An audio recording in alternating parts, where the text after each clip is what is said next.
She was told she didn't fit the aesthetic of first class. She was mocked for her hoodie and threatened with arrest for refusing to give up the seat she paid for. Tiffany, the lead flight attendant on Flight 902, thought she was just putting a stubborn, unruly passenger in her place. But she made one fatal calculation. She didn't check the passenger manifest. If she had, she would have seen the name that was painted on the side of the hangar they were parked in. The woman in seat 1A wasn't just a passenger. She was the landlord, and the eviction notice was about to be served at 30,000 feet. The rain at JFK International Airport was relentless, a grey curtain hammering against the floor-to-ceiling glass of Terminal 4. It was the kind of Tuesday afternoon that made travelers miserable delays stacking up on the departure boards like falling dominoes. Vivian Banks stood near the window of the exclusive Centurion lounge, sipping a sparkling water.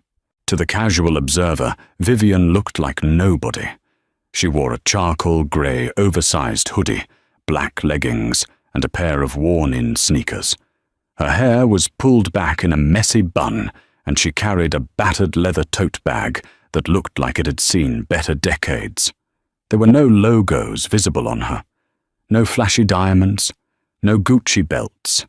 She looked like a tired college student, or perhaps a weary mother traveling home. In reality, the hoodie was Laura Piana cashmere retailing for $3,000. The battered tote was a vintage Hermes HAC 40, a collector's item worth more than most luxury cars.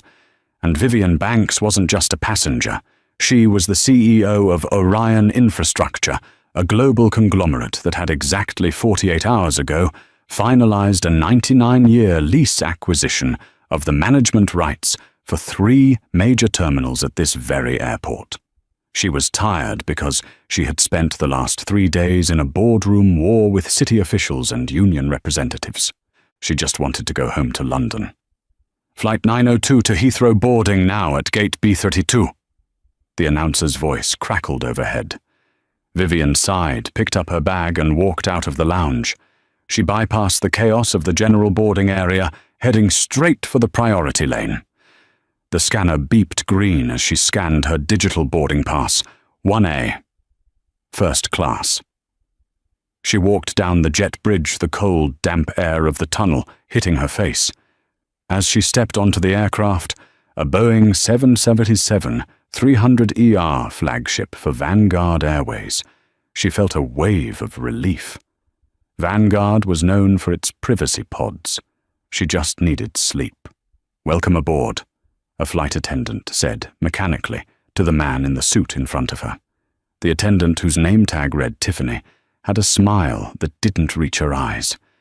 She was immaculately groomed blonde hair in a tight French twist red lipstick applied with surgical precision and a posture that screamed authority. The man in the suit passed. Then Vivian stepped up. Tiffany's smile vanished instantly. Her eyes scanned Vivian from the messy bun down to the sneakers and then back up to the hoodie. It was a look of pure, unfiltered judgment. "Boarding pass," Tiffany said. It wasn't a request, it was a demand. Her tone dropped an octave, losing all the warmth she had shown the previous passenger. Vivian held up her phone. "Seat 1A." Tiffany didn't even look at the screen. She looked at Vivian's face. "Ma'am, this is the priority line. Economy boarding is in Group 4, which hasn't been called yet. You need to step back into the terminal and wait for your group." "I know," Vivian said, her voice raspy from days of talking.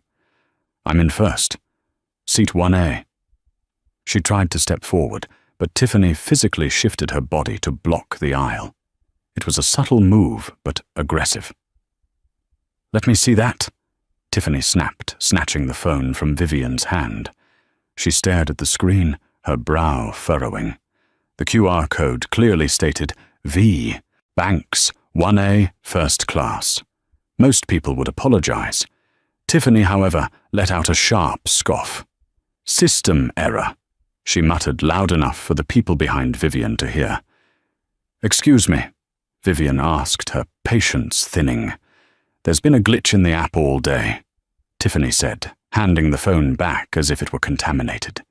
"It's been upgrading economy tickets to premium cabins by mistake. I can't let you sit in 1A, Mom. That seat is reserved for our actual high-value clients." "I paid full fare for this ticket," Vivian said calmly. "It cost $12,000. If you check your manifest, you'll see my name." "I don't have time to check the manifest for every person trying to scam a free upgrade," Tiffany retorted, crossing her arms. "Look, you're holding up the line. There are respectable people waiting behind you. I can find you a seat in row 45 near the back, or you can get off the plane and sort it out with the gate agent. But you are not turning left." Behind Vivian, a man cleared his throat. "Come on, let's move it. Some of us have meetings." Vivian looked at Tiffany.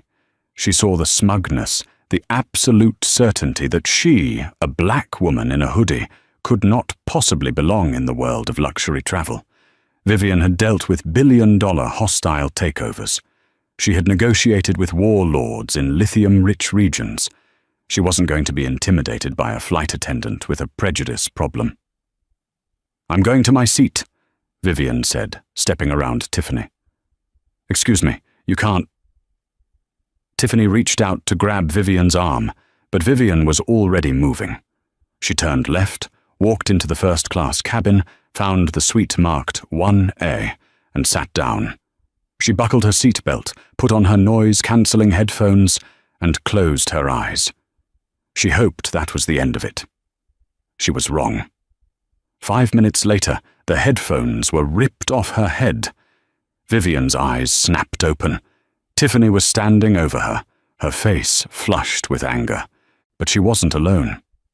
Standing behind Tiffany was a man who looked like he had been manufactured in a factory for entitlement. He was young, maybe mid-20s, wearing a flashy Balenciaga tracksuit that cost more than most people's rent. But unlike Vivian's subtle luxury, his outfit screamed for attention. He had platinum blonde dyed hair and was holding a vlogging camera on a gimbal filming himself. This was Julian Thorne, an influencer with 3 million followers known for prank videos and displaying his family's wealth. "See," Tiffany said, gesturing to Vivian as if she were a stain on the upholstery. "I told you, Mr. Thorne, a squatter." Julian pointed his camera lens right in Vivian's face. The red recording light was blinking. "Yo guys, you are not going to believe this," Julian shouted, his voice grating. "I book out the entire first row for privacy, right? And I walk on the plane, and this random woman is just chilling in my seat. 1A, my lucky seat. Can you believe the audacity?" Vivian stared at the lens, then at Tiffany. "Touch me again," Vivian said, her voice deadly quiet. "And you will regret it. This is my seat." "Ma'am, get up, now," Tiffany hissed. "Mr. Thorne is a Diamond Medallion member. He is a VIP partner of Vanguard Airways. This is his designated seat." "I have a boarding pass," Vivian said, retrieving her phone again. "It has not changed." "I told you it's a glitch," Tiffany shouted, losing her professional veneer entirely. "Look at you. Do you really think anyone believes you can afford this seat? You look like you're running from the law, not flying first class. Now get your trashy bag and move to economy, or I am calling the captain." Vivian looked at Julian. He was snickering, zooming the camera in on her worn-out sneakers. "Check her kicks, chat." Julian laughed. "Those have seen better days. Probably stole the ticket, right?" Something cold settled in Vivian's chest. It wasn't anger anymore. It was the icy resolve of a predator who had just decided the prey was no longer worth playing with. "Call the captain," Vivian said, leaning back into the leather seat. "In fact, call the police. Call whoever you want. I'm not moving." Tiffany's jaw tightened. "Fine. Have it your way." She spun around and marched toward the cockpit. Julian kept filming, circling Vivian like a shark. "She's refusing to move, guys. This is viral gold. Karen in a hoodie steals my seat." We're going to get millions of views on this." Vivian pulled out her phone. She didn't open social media. She didn't open her camera. She opened a secure messaging app called Signal. She scrolled to a contact named Marcus Sterling, Chief of Operations, JFK. She typed a single message, code red on Vanguard Flight 902. Tail number N917UA. "I'm being harassed by crew. They are denying my ownership of the seat. I need the full purchase ledger for this aircraft and the gate lease agreement immediately." She hit send. Seconds later, 3 dots appeared. On it, Miss Banks. "Are you safe for now?" she typed. "But bring the lawyers, and bring the Port Authority." Just as she locked her phone, the cockpit door opened. A tall man with silver hair and 4 gold stripes on his shoulder, epaulets, stepped out. This was Captain Rogers. He looked like the archetype of a pilot, authoritative, seasoned, and currently very annoyed. Tiffany whispered urgently into his ear, pointing a manicured finger at Vivian. Captain Rogers nodded his face, setting into a scowl. He adjusted his hat and walked over to seat 1A. He didn't ask for her side of the story. He didn't ask to see her ticket. He looked at Julian, gave the young man a nod of recognition, and then looked down at Vivian with a sigh of exhaustion. "Ma'am," Captain Rogers said, his voice booming in the quiet cabin. "I am the captain of this aircraft. Under federal law, you are required to follow crew member instructions. You have been asked to vacate this seat due to a ticketing error." "It's not an error," Vivian said clearly. "And your flight attendant is lying to you because she wants to give my seat to him." She gestured to Julian. "I don't care about your conspiracy theories," Rogers snapped. "Mr. Thorne is a priority partner. The system shows this seat is his. You are disrupting this flight. We are already 10 minutes behind schedule." "Check the manifest manually," Vivian challenged. "Call the gate agent. Do your job, Captain, instead of posturing." The cabin went silent. A few other passengers in first class gasped. You didn't talk to a captain like that. Captain Rogers's face turned a shade of purple. "That is enough. I am declaring you a security threat. You are now being denied transport on Vanguard Airways. You have 2 minutes to grab your things and walk off this plane, or I am having law enforcement drag you off." "Drag me off," Vivian repeated. A small, dangerous smile touched her lips. "Captain, I would think very carefully before you put your hands on me." "Is that a threat?" Rogers barked. "Did you just threaten the pilot?" "It's legal advice," Vivian replied. "Get the marshals," Rogers yelled at Tiffany. "Now," Tiffany smirked, a look of pure victory. She grabbed the interphone handset on the wall. "Security to the aircraft. We have a non-compliant passenger in 1A who has made threats against the captain." Julian was laughing, narrating to his camera. "She's going to jail, guys. Liv, this is insane." Vivian sat perfectly still. She looked out the window. The rain was falling harder now. In the distance, she saw the flashing lights of a Port Authority vehicle. But they weren't coming for her. Her phone buzzed. A PDF document had arrived from Marcus Sterling. Attached was a file titled Asset Acquisition, Vanguard Airways Gate Lease and Debt Holdings. Vivian opened the file. She glanced at the summary. Vanguard Airways was currently in a liquidity crisis. To stay afloat, they had leveraged their gate leases and even their aircraft titles as collateral. The primary holder of that debt, as of the acquisition deal closed 48 hours ago, was Orion Infrastructure. Technically, Vivian didn't just own the airport terminal. She held the lien on the very plane she was sitting in. She looked up at Captain Rogers, who was looming over her, waiting for the police. "Captain," Vivian said softly. "Do you know who owns this aircraft?" Rogers blinked, confused by the question. "Vanguard Airways owns it." "Actually," Vivian corrected, tapping her phone screen. "Vanguard leases it from a holding company called Sky High Leasing, And do you know who bought Sky High Leasing on Monday morning?" Rogers stared at her. "I don't have time for this nonsense." "My name is Vivian Banks," she said, "CEO of Orion Infrastructure. I suggest you Google me before those police officers get down the jet bridge, because if they touch me, I will revoke your gate clearance for this entire airport before you can start your engines." Tiffany laughed out loud. "Oh my God, she's delusional. She thinks she owns the airport. Captain, she's crazy." Captain Rogers shook his head. "That's it. I'm done talking." He turned to look down the aisle. 2 air marshals were boarding the plane, looking grim. "Gentlemen," Rogers called out. "Seat 1A, remove her." Vivian didn't move. She just watched them come. She knew exactly what was about to happen, and for the first time in a long time, she was looking forward to the show. The silence in the first-class cabin was suffocating, broken only by the hum of the auxiliary power unit and the rhythmic thrum of rain against the fuselage. 2 Federal Air Marshals, bulky men in nondescript tactical windbreakers, squeezed down the narrow aisle of the Boeing 787. They moved with the heavy, inevitable momentum of a landslide. "Ma'am, the lead marshal," said his voice, flat and bored. He had done this 1,000 times. Drunks, unruly passengers, people having panic attacks. To him, Vivian was just another problem to be solved, so the plane could push back. "We've been authorized by the captain to remove you from the aircraft. Please stand up and gather your belongings." Vivian didn't look at him. She looked past him out the window. Below on the tarmac, the scene was changing.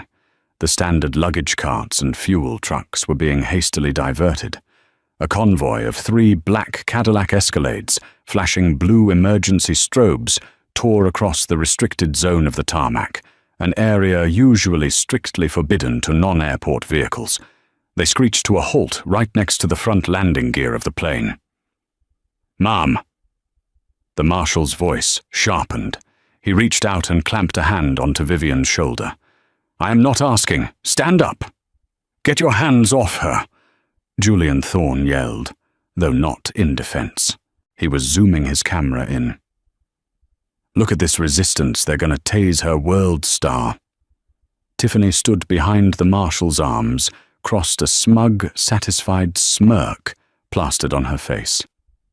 "She's dangerous." Tiffany lied smoothly to the officers. "She threatened to blow up the airport." Vivian's head snapped toward Tiffany. "That is a lie. And since this cabin has audio surveillance, that lie will end your career. Get up." The marshal didn't care about the he said, she said. He yanked Vivian's arm. Vivian stood. She didn't struggle. She didn't scream. She stood with a regal elegance that seemed incongruous with her hoodie and sneakers. She smoothed the front of her shirt, picked up her vintage Hermes bag, and looked the marshal in the eye. "You are making a mistake, officer," she said calmly. "I am walking off this plane voluntarily.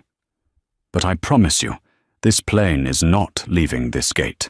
Yeah, tell it to the judge," the marshal grunted, guiding her forcefully toward the exit door. As they reached the galley, Captain Rogers stood there glaring. "Banned for life," he spat. "I'll make sure you're on the no-fly list by morning." "Bye, Karen," Julian shouted from his stolen seat, waving sarcastically. "Enjoy the bus ride." Vivian stepped onto the jet bridge. The cold, damp air hit her again. The marshals marched her up the incline, intending to dump her into the terminal holding area. But they didn't make it to the terminal. Halfway up the jet bridge, the heavy security door at the top flew open with a violent bang. A wall of men in dark suits flooded down the ramp. At the center of them was a man who looked like a mountain carved out of granite. He wore a bespoke Italian suit that strained against his shoulders, and his ID badge hanging on a gold chain bore a red stripe that signified the highest level of security clearance in the United States. It was Marcus Sterling, the Director of Operations for JFK International Airport, and he looked furious. "Stop!" Marcus's voice bellowed down the tunnel, shaking the metal walls. The air marshals froze. They recognized him. Everyone who worked at JFK recognized Marcus Sterling. He was the man who could shut down a runway with a phone call.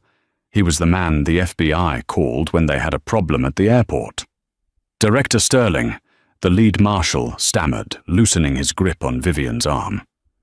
"We have a removal situation here. Captain's orders." Marcus ignored the marshal completely. He stormed past them, his eyes locking onto Vivian. The look of terrifying rage on his face vanished, replaced instantly by profound deference. "Ms. Banks," Marcus said, stopping in front of her. He didn't bow, but the way he lowered his head suggested it. "I am horrified. I arrived as fast as I could."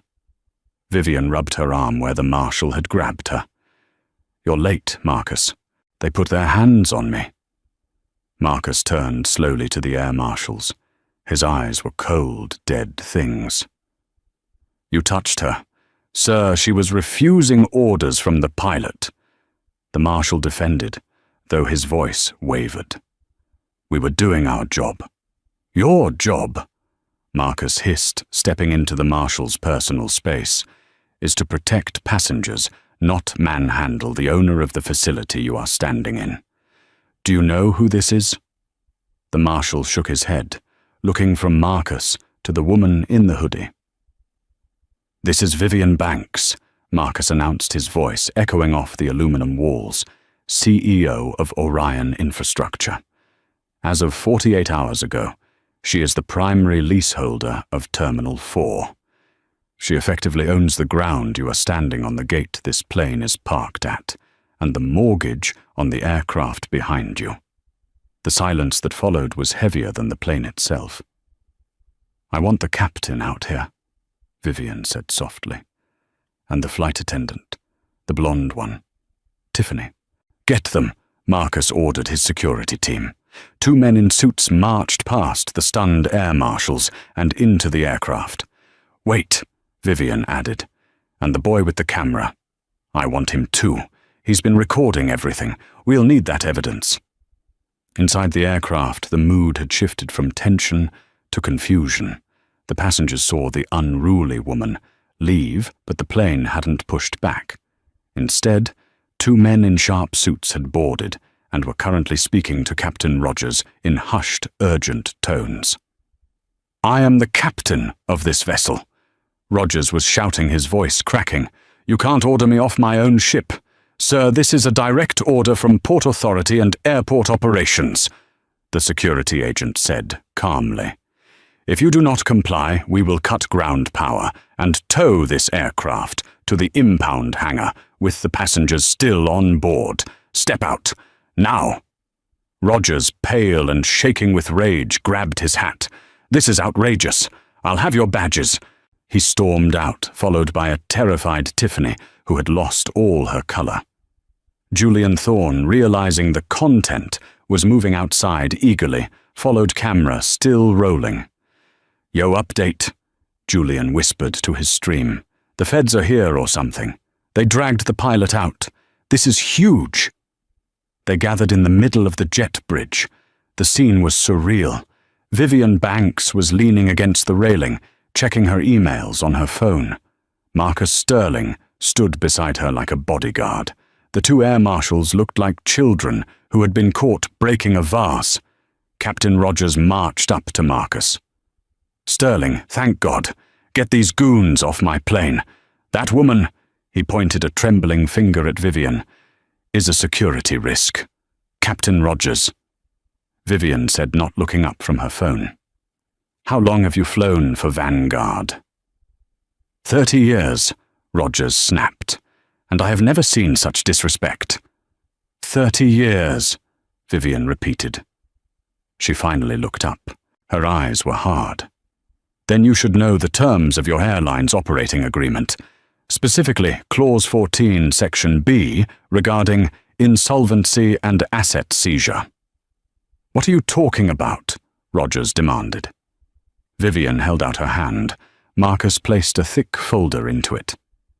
Your airline Vanguard missed its lease payments for this terminal for the last 3 months. Vivian explained, her voice conversational. They are also behind on the maintenance payments for the aircraft lease. When my company Orion bought the debt 2 days ago, we had a choice. We could foreclose immediately, or we could give you a grace period. She stepped closer to Tiffany. The flight attendant flinched. I was flying home to London to sign the grace period extension, Vivian said. I was going to give Vanguard another 6 months to get their finances in order. Because I like this airline. I fly it often. She paused, letting the words sink in. But then, Vivian continued, her gaze drilling into Tiffany. I was told I didn't fit the aesthetic of first class. I was profiled. I was insulted. I was harassed. And I was threatened with arrest. Tiffany's lip quivered. I didn't know. The system said it was a glitch. There was no glitch, Marcus interrupted. He held up a tablet. We pulled the server logs from the gate 5 minutes ago. You, Tiffany Miller, manually overrode Ms. Banks's ticket assignment at 2:15 p.m. You flagged her seat as out of order and reassigned it to Mr. Thorne as a compensatory upgrade. You did it because you wanted to flirt with a celebrity. Julian lowered his camera slightly. Wait. She stole the seat for me. Yes, Vivian said, glancing at Julian. She committed fraud. And you, Captain, instead of investigating, blindly backed her up because it was easier to kick off the black woman in the hoodie than to question your pretty lead flight attendant. Captain Rogers looked at Tiffany. Is this true? Did you override the system? Tiffany burst into tears. He's an influencer. I thought it would be good publicity for the airline.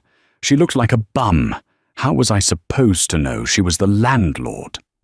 Appearance is not a metric for dignity, Vivian said coldly. And now it's going to cost you. Vivian turned to Marcus. Revoke the gate clearance. Done, Marcus said. He spoke into his radio. Control, this is Sterling. Revoke departure clearance for Vanguard 902. Disconnect the jet bridge. Ground the bird. You can't do that, Rogers screamed. There are 300 people on board. We have a schedule. The plane isn't going anywhere, Captain, Vivian said. In fact, no Vanguard planes are going anywhere from Terminal 4. I am activating the default clause. I am seizing the assets.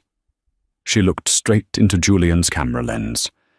You wanted viral gold, Vivian asked the influencer.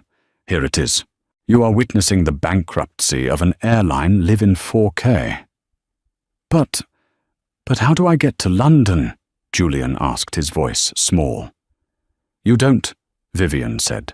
Not today, and certainly not in seat 1A. Vivian turned back to the captain. Captain Rogers, you are relieved of duty. Since I am now the owner of this aircraft under the lien, I do not trust you to operate it. You have demonstrated a severe lack of judgment. You can't fire me, Rogers spluttered. I have a union. I'm not firing you, Vivian smiled. I'm evicting you. This is private property. Get off my bridge. She turned to Tiffany, who was sobbing into her hands. And you wanted to call the police. Good news. They're waiting at the top of the ramp. Fraud, falsifying flight records and filing a false police report against a passenger.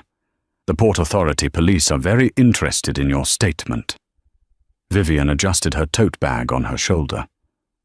Marcus, have my jet prepped at the private hangar. I'm done flying commercial. Yes, ma'am, Marcus said. What about the passengers on board? Vivian paused. She wasn't cruel. Have the gate agents rebook them on British Airways and Virgin. My company will pay for the difference. Give everyone in economy a $1,000 voucher for the inconvenience, except for Mr. Thorne. She pointed at the boy in the tracksuit. He can find his own way home. Vivian turned to walk away, but Tiffany lunged forward, grabbing the hem of Vivian's hoodie. Please! Tiffany wailed desperation, clawing at her throat. Please don't do this. I have a mortgage. I've worked here for 10 years. I'm sorry. I'm so sorry. I'll do anything. Vivian stopped. She looked down at the hand touching her expensive cashmere. Let go, Vivian said softly. Tiffany recoiled as if burned. You had 10 years to learn how to treat human beings with respect, Vivian said. You failed. Now you have plenty of time to think about why. Vivian walked up the ramp, flanked by her security team, leaving the crew of Flight 902 in the wreckage of their own arrogance. But the story didn't end there. Because Vivian Banks knew that simply winning the argument wasn't enough. The world needed to see exactly what happened. The chaos at Gate B32 was absolute. Inside the terminal, the air was thick with confusion and the sharp scent of wet wool and stale coffee. 300 passengers from Flight 902 were spilling back into the boarding area, a sea of disgruntled faces dragging carry-on luggage. The rumor mill was spinning faster than a jet engine. They said the plane is broken. No, I heard the pilot got arrested. I heard the airline went bankrupt while we were taxiing. In the middle of this storm stood Julian Thorne. He had found a charging station against a pillar and was furiously editing the footage he had captured. His hands were shaking not from fear, but from adrenaline. He was convinced he was sitting on a gold mine. He titled the video, Crazy Karen Gets Pilot Arrested and Cancels Flight Official Footage. He uploaded it to his main channel, tweeted the link, and posted a snippet on TikTok. Watch this blow up, Julian muttered to himself, watching the view count tick upward. 1,000 views in 10 seconds, 10,000 in a minute. But Julian had made a critical error. He hadn't watched the footage closely enough. He assumed his audience, mostly young, impressionable fans, would blindly side with him. He didn't realize that the internet detectives were smarter than he was. As the video played, the audio picked up everything. It picked up Tiffany's sneering tone. It picked up Julian's mockery of Vivian's shoes. But most importantly, it picked up the crystal-clear audio of Marcus Sterling reading the riot act on the jet bridge. You, Tiffany Miller, manually overrode Ms. Banks's ticket assignment. You flagged her seat as out of order and reassigned it to Mr. Thorne. The internet heard it all. Within 20 minutes, the comment section, which usually praised Julian's pranks, turned into a war zone. User or justice, for one tale. Wait, did I hear that right? The flight attendant stole a paid first-class seat from a black woman just to give it to this YouTuber. That's literally theft. User a flight risk. I'm an airline res agent. That glitch excuse is garbage. Tiffany Miller profiled her. Look at how she treated her before the captain even came out. This is disgusting. User or lawyer up, Julian, you moron. You just uploaded evidence of yourself conspiring to commit fraud. You're laughing while she's getting threatened with arrest unsubbed. Julian watched in horror as his subscriber count began to plummet. It was a free fall. He refreshed the page, lost 5,000 subscribers. Refreshed again, lost 20,000. Then the sponsors started calling. His phone buzzed. It was his agent, Sarah. Julian, take the video down, Sarah screamed, bypassing a greeting. Take it down now. What, why? It has 500,000 views already. Julian argued, his voice high and defensive. Because Nike just emailed me, Sarah yelled. They're pulling the brand deal. Gatorade is pulling the deal. They don't want to be associated with a racist accomplice. That's what Twitter is trending right now, Julian. Racist accomplice. That's you. I didn't do anything. It was the flight attendant. Julian stammered, looking around the terminal as if people were watching him. They were. You laughed at her shoes while she was being threatened by federal marshals, Sarah hissed. You're done, Julian. I'm dropping you too. Don't call this number again." The line went dead. Across the terminal, the reality was setting in for the Vanguard crew. Tiffany Miller was sitting in a plastic chair in a glass-walled office used by Customs and Border Protection. She had been separated from Captain Rogers. Her mascara was running down her face in black rivulets. She had expected a slap on the wrist, maybe a suspension.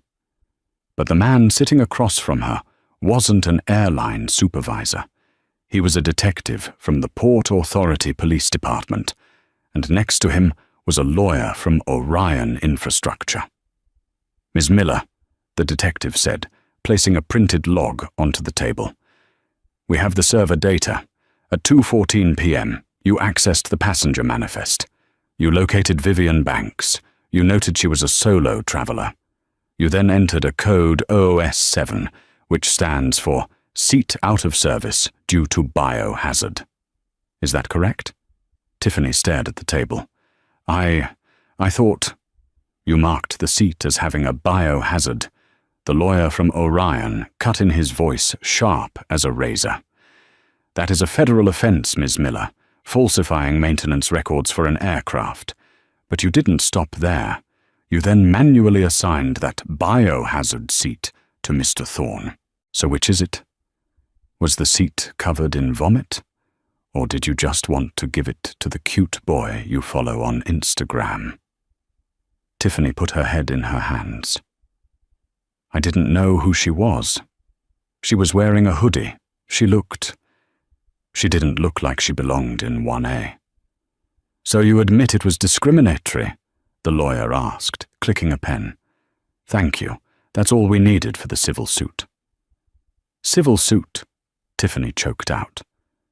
"Ms. Banks is suing you personally for defamation and emotional distress," the lawyer said calmly. "And Vanguard Airways is suing you for breach of contract to try and save their own skin. You're looking at damages in the millions, Ms. Miller. I hope you have good liability insurance. Oh, wait, you don't. You're just a flight attendant."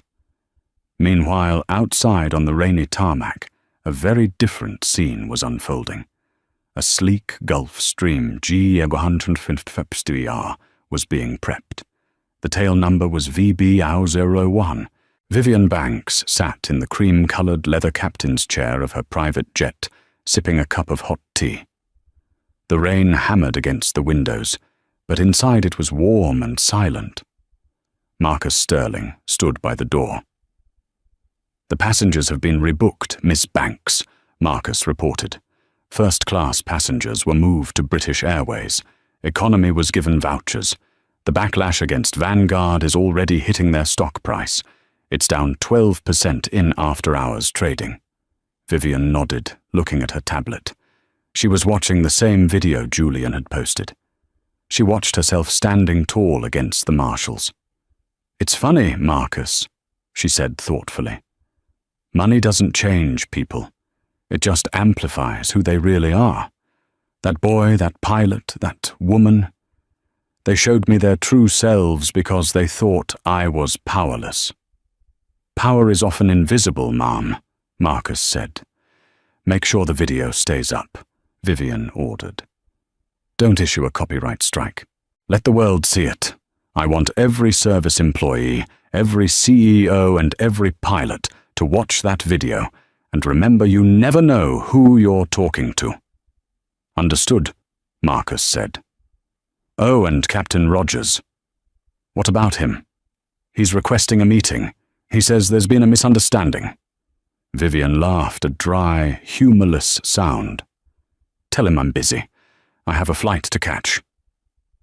The headquarters of Vanguard Airways in Chicago was in a state of meltdown. It was 8:00 a.m. on Wednesday, the morning after the incident. The boardroom on the 45th floor was filled with terrified executives.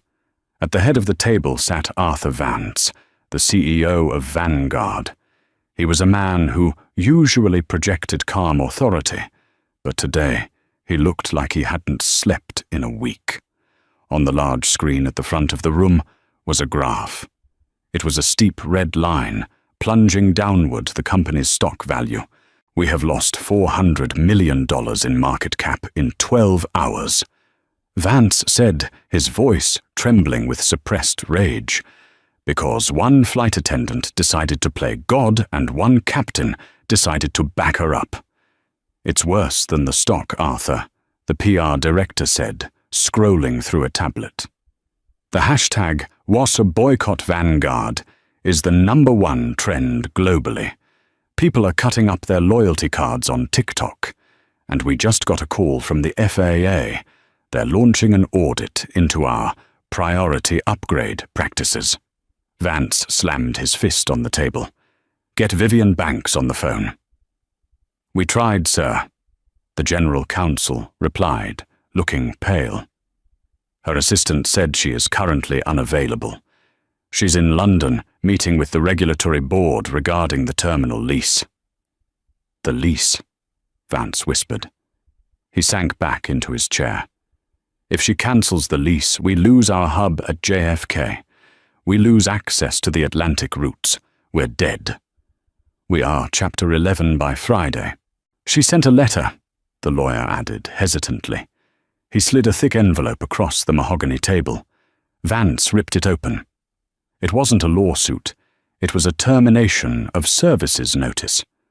To the board of Vanguard Airways, it read, effective immediately, Orion Infrastructure is exercising the moral turpitude clause in our lending agreement. We are freezing the credit lines extended to your airline.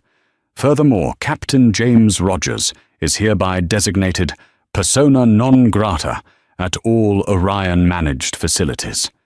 If he attempts to pilot an aircraft into my terminals, he will be arrested for trespassing. Signed, Vivian Banks. She banned the pilot, Vance murmured. She didn't just fire him. She banned him from the airport. Vance looked up at his team. Fire them. Fire Rogers. Fire Miller. Publicly. Immediately. And issue a statement that we are donating $5 million to a charity of Ms. Banks's choosing. Do it now. 3 hours later, inside the stark, fluorescent-lit office of the flight crew union captain James Rogers sat across from his union representative, a weary man named Bill Henderson. Rogers looked years older than he had yesterday. His uniform was unpressed. The arrogance was gone, replaced by a desperate, hollow fear. They can't do this! Bill, Rogers pleaded. I have tenure. I have 30 years of flying. I was following protocol. The flight attendant told me the passenger was unruly. Bill Henderson sighed and tossed a file onto the desk. Jim, I listened to the cockpit voice recorder audio. The company released it to us. You said, and I quote, I don't have time for this nonsense. You didn't investigate. You didn't check the manifest. You just saw a black woman in a hoodie and assumed she was the problem. I was under stress, Rogers stammered. You threatened to have the owner of the airport arrested, Bill said flatly. Do you understand how screwed you are? The union can't protect you from this. You violated 3 separate FAA regulations regarding passenger removal. But that's not the worst part. What's the worst part? Rogers whispered. The worst part is the pension, Bill said. Rogers froze. My pension? That's $4 million. I've worked my whole life for that. Vanguard is citing gross negligence and willful misconduct. Bill explained, his voice sympathetic but firm. Under the terms of the bankruptcy restructuring which they are entering, because of you they are freezing executive and senior pilot pensions to pay off the debt to Orion Infrastructure. Rogers felt the room spin. So, Vivian Banks owns your debt now. Jim, Bill said. Your pension is going to pay for the PR cleanup you caused. You're retiring with nothing. Rogers put his head on the desk and wept. 5 miles away in a small apartment in Queens, Tiffany Miller was staring at her laptop screen. Her email inbox was full. 5,000 Haller's unread messages, hate mail, death threats. But the one that stood out was from LinkedIn. Notification. Your profile has been flagged for violation of community standards. She tried to log into her bank app to pay her rent. Error account, frozen pending investigation. She had been served the papers an hour ago. Vivian Banks wasn't just suing for defamation. She was suing for tortious interference with business relations. Because Tiffany had delayed a billionaire CEO causing her to miss a meeting, the damages were calculated based on the value of that meeting. The lawsuit was for $50,000, $1,000. Tiffany's phone rang. It was her mother. Tiffany. Her mother's voice was shaking. There are news vans outside the house. They're asking if it's true that you falsified records. Neighbors are looking at us like we're criminals. What did you do? I messed up, Mum, Tiffany whispered, staring at her reflection in the dark screen of her laptop. She looked at the blonde hair, the makeup she had applied so carefully yesterday. It all seemed so stupid now. I judged a book by its cover, and the book just fell on me. There was a knock at her door, a heavy, authoritative knock. Tiffany walked to the peephole. It wasn't the press. It was 2 officers in suits. Tiffany Miller, a voice called out. FBI, we have a warrant for your arrest regarding federal aviation fraud and wire fraud. Open the door. She slumped against the wood, sliding down to the floor. The aesthetic of first class didn't matter anymore. She was about to trade her tailored uniform for an orange jumpsuit. 30 days later, the atmosphere inside JFK's Terminal 4 had shifted. It wasn't just a change in policy, it was a change in the air pressure. The staff moved with a different kind of awareness. The sneers were gone. The side-eyeing of passengers based on their clothing had evaporated. In the employee break rooms, the story of Flight 902 was spoken about in hushed, reverent tones. They called it the Purge. Vanguard Airways was technically still operating, but it was a shell of its former self. Under the crushing weight of the debt call from Orion Infrastructure, the airline had been forced into a humiliating restructuring deal. The CEO, Arthur Vance, had been ousted by the board. The new management had one mandate: absolute compliance with the Dignity in Travel Charter that Vivian Banks had drafted herself. On a crisp Wednesday morning, a black SUV pulled up to the curb. Vivian Banks stepped out. She was dressed almost exactly as she had been a month ago, a soft grey, oversized hoodie, black leggings and comfortable sneakers.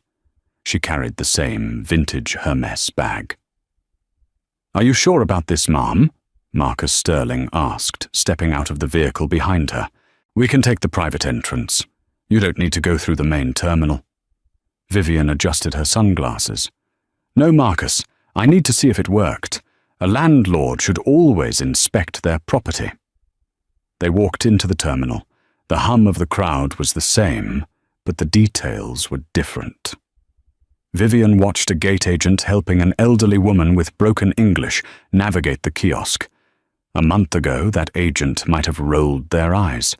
Today, the agent was patient, smiling and helpful. Vivian approached the first-class check-in counter for British Airways, the airline she had switched to. The agent behind the desk was a young man named David. He looked tired, likely near the end of his shift.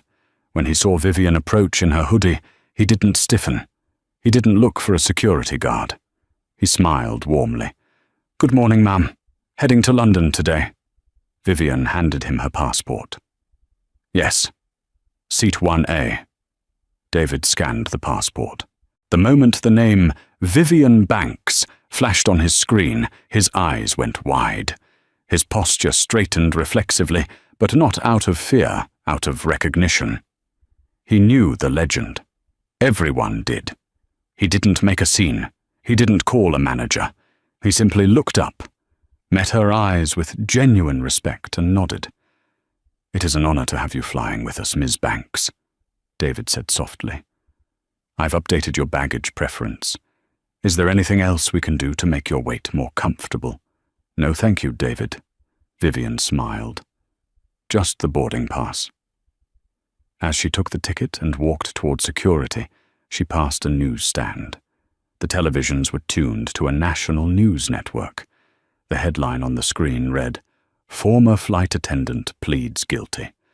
The footage showed Tiffany Miller leaving a federal courthouse. She looked nothing like the polished tyrant of Flight 902. Her hair was unkempt, her face gaunt and pale, and she was shielding her eyes from the paparazzi flashbulbs. The scroll at the bottom of the screen noted that she was facing 18 months in federal prison for aviation fraud and had filed for personal bankruptcy following the $50 million civil judgment. Next to the newsstand, a young man was sitting on the floor charging his phone. It was Julian Thorne. He wasn't in the first-class lounge. He wasn't filming. He was wearing a generic grey t-shirt, no logos. The Balenciaga tracksuit was gone, sold, likely to pay his legal fees. He looked up as Vivian passed. Their eyes locked for a fleeting second. There was no mockery in his eyes now, only a deep, crushing shame. He had been permanently banned from every major airline alliance. He was taking a Greyhound bus to get to a court hearing in Ohio. His social media accounts had been demonetized and eventually suspended for violating terms of service regarding harassment. He was a ghost in the digital world he used to think he ruled. Julian quickly looked down at his shoes, unable to bear her gaze. Vivian didn't stop to gloat. She didn't say a word. She kept walking. She had already won. Reminding him of his defeat was beneath her. She reached the gate. The plane was waiting. As she walked down the jet bridge, she thought about the power of assumptions. Tiffany, Captain Rogers, and Julian had all assumed that worth was something you wore on the outside. They thought power was loud. They thought authority was something you could scream at people. They had learned the hard way that true power is often silent. It is the ability to change the world without raising your voice. She stepped onto the plane. The lead flight attendant, a woman named Sarah, greeted her at the door. "Welcome aboard, Ms. Banks," Sarah said, her smile genuine. "Let me show you to your suite." Vivian sank into seat 1A. The leather was cool and inviting. She buckled her belt and looked out the window at the rain-slicked tarmac of Terminal 4. Her phone buzzed. It was a text from Marcus. "We just signed the new lease agreement with the airport authority. They've agreed to your terms. Mandatory bias training for all staff, or we pull the contract." Vivian typed a quick reply. "Good work, Marcus. Let's make sure it sticks." She put her phone away and closed her eyes. The engines roared to life, a deep, powerful sound that vibrated through the floor. This time there was no interruption, no hand grabbing her shoulder, no camera in her face. Just the peaceful, expensive silence of a battle won. The plane pushed back. Vivian Banks, the landlord of Terminal 4, was finally going home. And that is the story of how one flight attendant's prejudice brought down an entire airline. It serves as a brutal reminder that in today's world, you can never judge someone by their appearance. Tiffany and Captain Rogers thought they were putting someone in their place, but they failed to realize that Vivian Banks had already bought the place. They lost their careers, their reputations, and their freedom because they forgot the golden rule of customer service, and frankly of life. Treat every single person with dignity, whether they are wearing a three-piece suit or a simple hoodie. You never know who is signing the paychecks or who owns the plane. If you enjoyed this story of massive karma and justice, please hit that like button. It really helps the channel grow.